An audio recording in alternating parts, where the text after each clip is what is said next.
محمد مصطفیٰ بہار اندر بہار آئی، محمد مصطفیٰ بہار اندر بہار آئی، محمد مصطفیٰ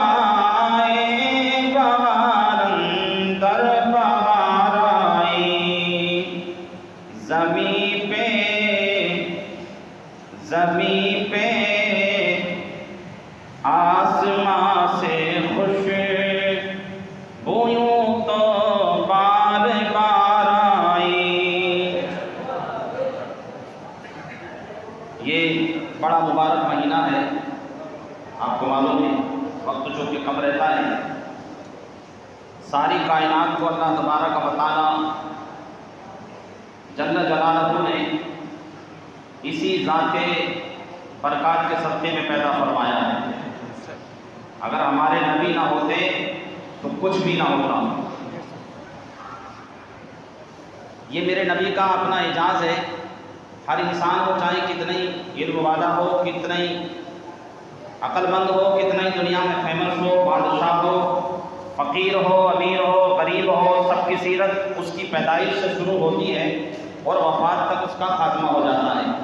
اس کی کتاب بند ہو جاتی ہے اور وہ شاید اس کی اولاد کو بھی وہ تاریخیں یاد نہیں رہتی، مگر یہ میرے نبی کی سیرت کا اعجاز ہے کہ الحمدللہ جو نبی پر ایمان لاتا ہے، کلمہ پڑھتا ہے، وہ تو جانتے ہی ہیں آپ کی پیدائش کی تاریخوں کو، مگر وہ بھی جانتے ہیں جو کلمہ نہیں پڑھتے، مگر میرے نبی کی سیرت کو وہ بھی جانتے ہیں۔ اور کیوں نہ جانے کہ ساری خلقت کو اللہ تعالیٰ نے اسی نبی کے صدقے میں پیدا فرمایا۔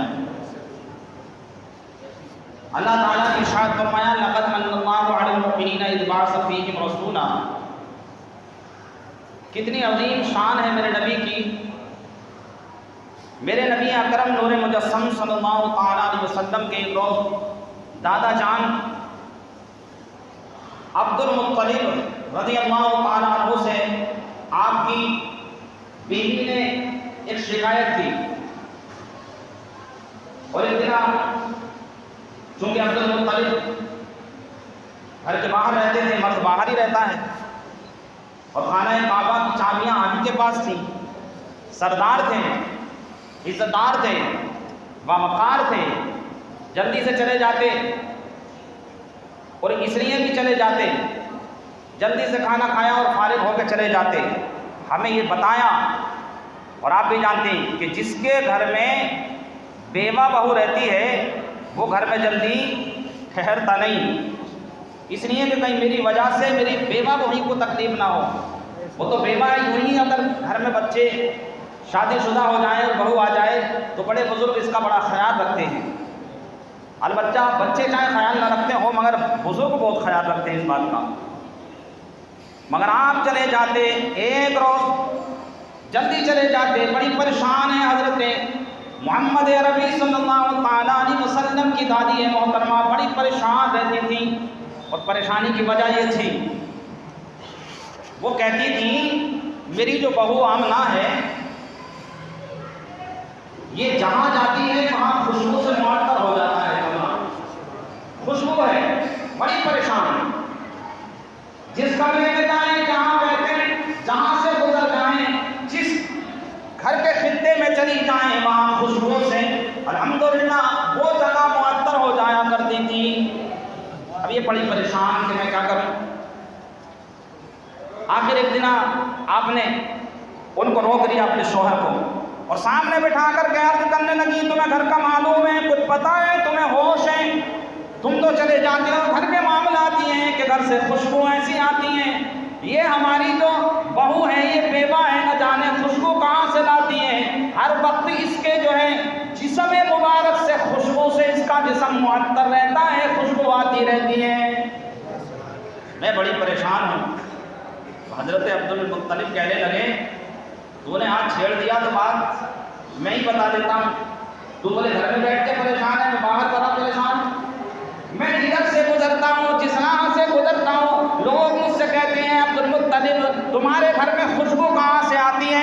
عراق کی خوشبو ہے یا شام کی خوشبو ہے یا مصر کی خوشبو ہے, کہاں کی خوشبو ہے. جب جب ادھر سے گزر ہوتا ہے آپ کے گھر سے بڑی بہترین خوشبو آتی ہے, تو بتاؤ وہ خوشبو کہاں سے آتی ہے؟ کائی تو نے چھیڑ دی تو میں بتا رہا ہوں. اپنی بہو کو آپ نے بلایا اور سامنے کہا تو نے پوچھ لیا ہوتا. عبد المطلب نے ارشاد فرمایا کہ تو عورت ہے, تجھے پوچھنا چاہیے تھا نا, تجھے معلوم کرنا چاہیے تھا نا. یہ کہنے لگی کیا بتاؤں, کئی بار میں نے سوچی, کئی بار میرا ذہن بنا, کئی بار میں نے سوچی اپنی بہو سے پوچھوں ادھر کہاں سے آتا ہے, مگر کہنے لگی جب جب میں نے ان کے لیے یہ سوال کرنے کی سوچی کہ ادھر کہاں سے آتا ہے, کہنے اللہ کی قسم مجھے پسینے آ جاتے ہیں, میرے بدن میں کپ کپی بن جاتی ہے, میری ہمت نہیں ہوتی کہ بہو سے پوچھوں ادھر آیا کہاں سے. یہ مجبوری میرے ساتھ ہے. آپ نے بھی ہمت بنا کے پوچھا. سنیے, حضرت آمنہ رضی اللہ تعالیٰ عنہا کو بلایا اپنے پاس اور ارشاد فرمایا بہو میں بڑا پریشان ہوں, لوگ مجھ سے کہتے ہیں کہ تمہارے یہاں سے خوشبو آتی ہے, یہ تو بتاؤ تم کہیں جاتی بھی نہیں باہر, یہ خوشبو کہاں سے آتی ہے؟ حضرت آمنہ نے میری بات سنی تو آنکھیں اشکبار ہو گئیں, رونے لگیں, عرض کرنے لگی ابا حضور کیا بتاؤں, کوئی میں نے بازار نہیں دیکھا, کوئی دکان نہیں دیکھی, کہیں میں جاتی نہیں, کہیں آتی نہیں, مگر میں خوشبو کہاں سے لاؤں, میں کہیں سے خوشبو نہیں لگاتی. اور عرض کرنے لگی ابا حضور مجھے خود پتہ نہیں خوشبو کہاں سے آ جاتی ہے. اور ارشاد فرمانے لگی اگر آپ پوچھنا چاہتے ہو تو آپ اگر حیران نہ ہو, اگر پریشان نہ ہو, اگر آپ کی جو ہے طبیعت میں جو ہے بدگمانی نہ ہو تو میں عرض کروں ابا حضور حالات یہ ہے کہ میرے خوشبو کی عالم تو آپ کو پتہ ہے, بلکہ ارشاد فرمایا جب میں رات میں بستر پہ سوتی ہوں تو ایک ایک آ کر کے پیغمبر مجھے بشارت بھی دیتے ہیں. یہ تو بات آپ کو معلوم ہے. آج بیچ میں بزرگوں کے بیچ میں ٹوکنے کی بہت عادت ہوتی ہے نا عورتوں کو. آپ کی دادی بولنے لگی, آپ یہ کہہ رہے ہیں کہ خوشبو کہاں سے لگاتی ہیں, خوشبو کہاں سے آتی ہیں؟ نہیں ایسا نہ کہو, اس سے یہ پوچھو اس کے پاس خوشبو آتی تو ہے, یہ لگاتی نہیں. بلکہ عرض کرنے لگی حضور یہ اس سے پوچھو یہ خوشبو پیتی کہاں سے ہے, اس لیے کہ جہاں تھوکتی ہے وہاں سے بھی خوشبو آتی ہے. کہنے لگی اللہ کی قسم خوشبو بھی ایسی کہ ہم نے کبھی سونگی نہیں, ہمیں پتہ ہی نہیں. آپ نے ارشاد فرمایا میں بازار میں کہیں میں نے کسی سرفروش کی دکان نہیں دیکھی, میں گلیوں میں نہیں جاتی, بازاروں میں نہیں جاتی, چار دیواری میں رہتی ہوں, مگر عرض گزار ہوئے اے میرے ابو حضور میری حالت یہ ہے جب کہ میں سوتی ہوں تو میں تو دیکھتی ہوں آسمان کی چاندنی ستارے مجھے سلام کرتے ہیں. یہ بات اگر تم سوچو گے تو کہیں ایسا نہ ہو کہ تم حیرت زدہ باتیں بتانی ہے. کہا میری حالت تو یہ جدھر سے جاتی ہوں, جہاں جاتی ہوں, میرے پیچھے پیچھے تمام کے تمام مجھے آوازیں آتی ہیں الصلاۃ والسلام علیک یا رسول اللہ. ابا حضور میں تو میرے تو معاملات ہیں, آپ تو خوشبو کی بات کر رہے ہیں. اور کیوں نہ ہو ایسا, اس لیے کہ خلقت کا وجود اس نبی کی آمد کی وجہ سے انسانوں کو انسانیت ملی نبی کا صدقہ, مجھے آپ کو جو ہے یہ بہترین عقل ملی نبی کا صدقہ, مجھے آپ سب کو آنکھ ملا نبی کا صدقہ, کان ملے نبی کا صدقہ, جسم و جسمانیت ملی نبی کا صدقہ, یہاں تک کہ زمینی فرش ملا یہ نبی کا صدقہ, آسمانی شامیانہ ملا نبی کا صدقہ, سجد نبی کا صدقہ, حجر نبی کا صدقہ, تمام کی تمام خلقت نبی کا صدقہ. یہ تو سب چھوڑ دیے بہت حقیر اور کمزور بات ہے, بلکہ اس سے بھی بڑی بات یہ ہے کہ انبیاء فرماتے ہیں ہمیں جو نبوت ملی وہ بھی نبی کا صدقہ. تمام کے تمام تو کتنے خوش نصیب ہیں میں اور آپ غور کریں, وقت گنجائش نہیں دیتا ورنہ میں عرض بھی کرتا, کتنے خوش نصیب ہیں میں اور آپ کہ ہم کو ایسا پیغمبر ملا. سبحان اللہ. رات دن کے حصے کر لیں, رات کے حصے کر لیں, زندگی کے حصے کر لیں, اپنی زندگی کو وقف کر دیں, ساری زندگی اگر اس شکریہ کا اس نعمت کا شکر ادا کرنے لگیں کہ ہمیں اللہ تعالیٰ نے گناہ گار صحیح, بدکار صحیح, بدعمل صحیح, چاہے کیسے صحیح, ہند میں صحیح, چاہے نبی کے قریب صحیح نہیں, مگر اللہ کا بدل ہے تو ان کے امتی. یہ کتنی بڑا اعجاز ہے. اور یہ جانتے ہیں آپ کہ جس کے لیے پیغمبروں نے جس کی امت میں آنے کے لیے پیغمبروں نے خواہش کی ہے کہ نبی حضور، یہ بات حیرت ہوں میں تو. کہا یہ کوئی اور وجہ نہیں. حضرت عبد المطلب سمجھ گئے کوئی اور وجہ نہیں. ارشاد فرمایا جب میرا بیٹا عبداللہ یہاں سے گیا تھا، جب میرا عبداللہ دنیا سے رخصت ہوا تھا، جب مجھے اس غم اندوہ نے توڑا تھا، جب میں پریشان ہوا تھا، جب ہی اللہ نے مجھے اپنی قدرت سے میرے دل و دماغ کو اس لیے جو ہے تشفی بخشی، اس لیے کہ اب اس گھر میں کوئی اور نہیں آنے والا بلکہ نبیوں کا امام آ رہا ہے. اور کسی شاعر نے بڑے اچھے انداز میں ارشاد فرمایا کہ میرے سرکار کی آمد سے گھر گھر میں اجالا ہے. ذرا بلند آواز سے. میرے سرکار کی آمد سے گھر گھر میں اجالا ہے.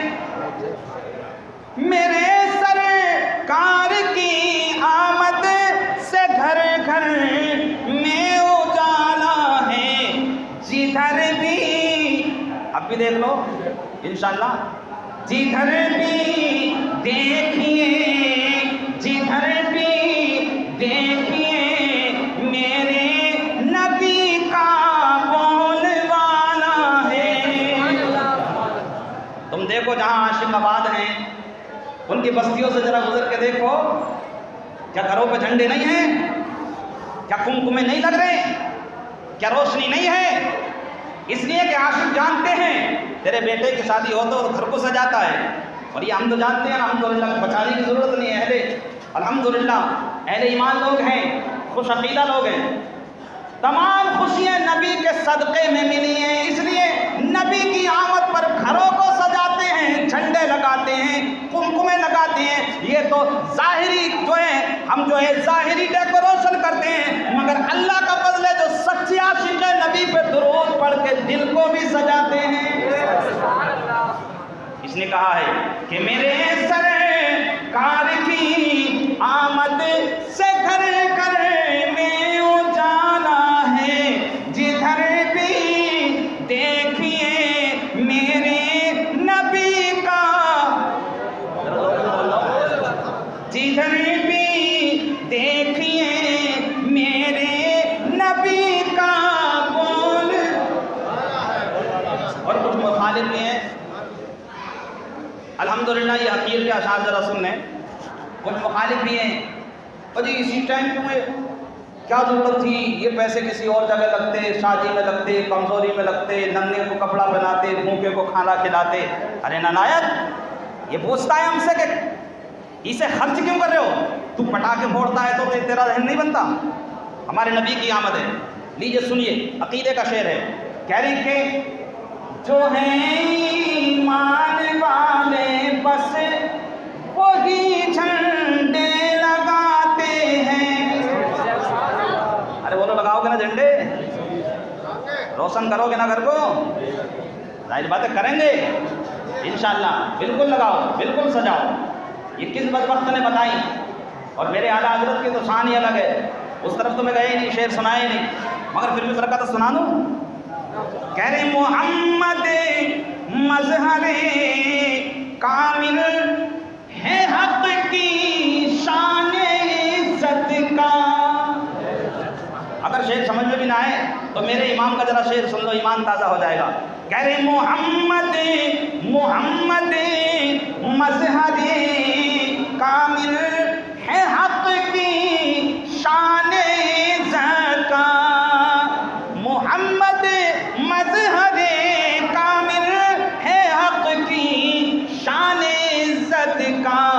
نظر آتا ہے، نظر آتا ہے اس انداز میں، نظر آتا ہے اس کثرت میں کچھ انداز وحدت کا. بہت اونچی بات کہی ہے امام اہل سنت نے، بہت ہی اونچی بات جو تمہارے میرے ذہن میں آئے گی نہیں. میں اصلاح بھی کرتا، مگر چونکہ اب ٹائم کم ہے تو لو یہ شعر سن لو. جھنڈے لگاؤ گے نا؟ بہت ساری باتیں نہ بتاتے ہوئے یہ شعر سن لو. کہہ رہے کہ جو ہیں مان والے بس وہی جھنڈے لگائیں گے. میں نے گزشتہ جمعے میں بھی یہ عرض کیا تھا کہ کچھ ایمان والے کلمہ بھی پڑھتے ہیں مگر مخالف بھی ہے نا، مگر چھوڑ دو ان کو، تم سنو وہ کیوں لگائیں گے؟ اس لیے کہ ان کے پاس ہے ہی نہ.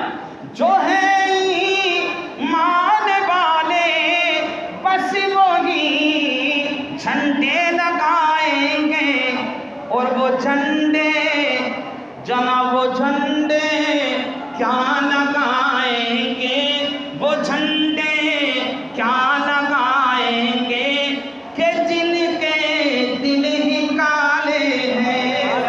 وہ جھنڈے کیا لگائیں گے کہ جن کے دل ہی کالے ہیں. میری سرکار کی آمد کے گھر گھر میں اجالے ہیں. جدھر بھی دیکھیے، ذرا میرے ساتھ مل کے کہہ دو، جدھر بھی دیکھیے میرے نبی کے بول والے ہیں. انشاءاللہ ایک پروگرام ہوگا یہاں 11 ربیع الاول کی شب میں، انشاءاللہ اس میں یہ پورا کلام آپ کو سناؤں گا. سب تشریف لائیں. اور اس لیے میں عرض کر رہا ہوں کہ اپنے گھروں کو سجانا نہ بھولیں، کپڑے اچھے صاف ستھرے. تمام عیدیں، تمام خوشیاں، تمام نعمتیں، تمام بہاریں، تمام جو ہیں، تمام کی تمام اشیاء جو ہمیں ملی ہے وہ کسی اور کا صدقہ نہیں، وہ میرے نبی کا صدقہ ہے. اگر وہ نہ ہوتے تو کچھ ملتا؟ اور پھر الحمدللہ کوئی جو ہے کوئی اپلیکیشن نہیں، کوئی فرمائش نہیں، کوئی سفارشی نہیں، کوئی جناب والا بیچ میں حائل کوئی وسیلہ نہیں. اللہ کا یہ کتنا بڑا کرم ہے کہ اللہ نے میرے پیغمبر کی امت میں مجھے آپ کو پیدا فرمایا. سبحان اللہ. بولو یہ بہت بڑی بات ہے، اور اس کا فائدہ یہاں بھی ملے گا، بعد وفات کے بھی ملے گا. کبھی آپ سمجھیں یہاں تو ہے ہی کہ کتنے بڑے الحمدللہ ہم اور آپ خوش نصیب ہیں. مگر علماء لکھتے ہیں، مفسرین نے لکھا ہے، مصنفین نے لکھا ہے، صبح قیامت میں الحمدللہ آدم علیہ السلام، شیس علیہ السلام، عیسیٰ روح اللہ، ابراہیم خلیل اللہ، اسماعیل ذبیح اللہ، ان تمام کی تمام امتیں پیچھے کھڑی ہوں گی. یہ امت محمدی سال سب سے اگلی صفوں میں کھڑی ہوگی. کیا سمجھ رہے ہو؟ جھنڈے نہ لگائیں گے ہم؟ ارے ہمیں جو کچھ ملا ہے اس نبی کے صدقے میں تو ملا ہے. ارے بولو اسی نبی کے صدقے میں تو ملا ہے. اور اعلیٰ حضرت نے تو کمال کر دیا. کہو تو ایک شعر سنا کے میں بات ختم کر دوں. کہتے ہیں یا رسول اللہ ادھر امت کی حسرت پر، ادھر اللہ کی رحمت پر. انداز دیکھیں اعلیٰ حضرت کے لکھنے کا. ادھر حسرت امت کی، میرے مولا میری امت کو دنیا میں تشریف لائے تو کیا کیا؟ تاریخ کتنی وسیع ہے. کیا کیا؟ سجدہ کیا. آج امتی سجدہ کرنے کے لیے تیار نہیں، مگر تیرے میرے نبی نے سب سے پہلے آ کر کے سجدہ کیا. میں آپ پڑھتے ہیں سبحان ربی الاعلیٰ. رب کو اعلیٰ کہتے ہیں، رب کو بالا کہتے ہیں، رب کی تعریف کرتے ہیں، رب کی تسبیح پڑھتے ہیں. مگر میرے پیغمبر کی شان دیکھو، میرے پیغمبر کی محبت دیکھو. ذرا اس قلب سیاہ میں جھانک کے دیکھو، میرے نبی آپ سے کتنی محبت کرتے ہیں. سجدے میں جا کے سبحان ربی الاعلیٰ نہ کرتے، بلکہ ارشاد فرماتے ہیں رب حبلی امتی. اس نبی کو ہم بھول جائیں؟ اعلیٰ حضرت نے کہہ دیا دشمن احمد پہ شدت کیجئے، ملحدوں سے کیا ملبت کیجئے، غیظ میں جل جائیں بے دینوں کے دل، یا رسول اللہ کی کثرت کیجئے. یہ شان ہے. تو کہہ رہے ادھر امت کی حسرت پر، ادھر مولا کی رحمت پر. اللہ اس پہ ہمیں خاتمہ بالخیر دے. ذرا شعر سن لیں. کہہ رہے ادھر امت کی حسرت پر، ادھر مولا کی رحمت پر. کمال ہوگا، نرالا طور ہوگا، نرالا طور گردش جوش شفاعت کا کمال ہے، اعلیٰ حضرت کا تو کمال ہے۔ اللہ تعالیٰ مجھے آپ سب کو اپنے محبوب کی آمد پر خوشیاں منانے اور پھر اپنے گھروں کو سجانے اور گھروں کے ساتھ ساتھ اپنے دلوں کو سجانے کی توفیق عنایت فرمائے۔ استغفر اللہ ربی من کل ذنب و اتوب الیہ۔